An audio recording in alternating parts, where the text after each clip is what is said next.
Let's make history. Woodhaven, Queens was originally known as Woodville because of its tree population, hence the name.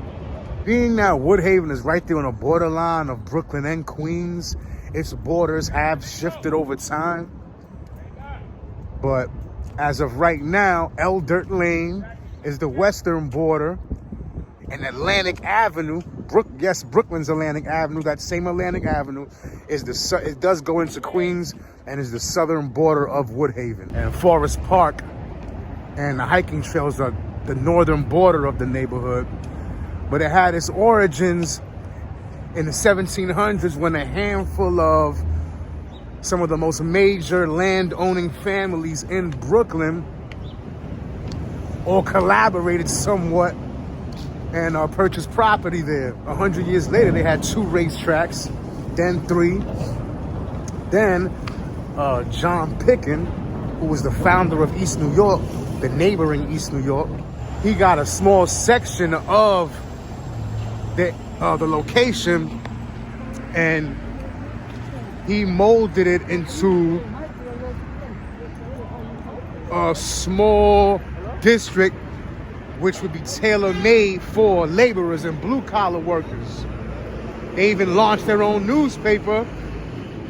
It went defunct and came back again. It's called the Leader Observer.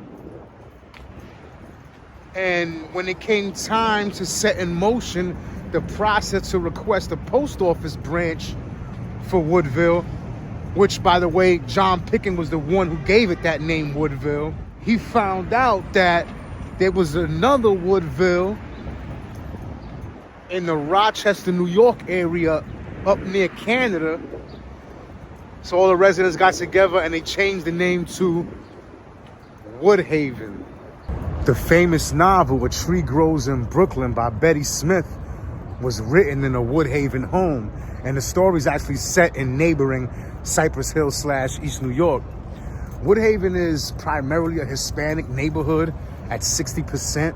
They also have Neil's Tavern, which is considered by some historians to be, if not the oldest bar in NYC, one of the oldest. Also, there was a team in the Negro League, the Brooklyn Royal Giants, who played out of Dexter Park, and that was in Woodhaven. It was torn down in the mid-20th century.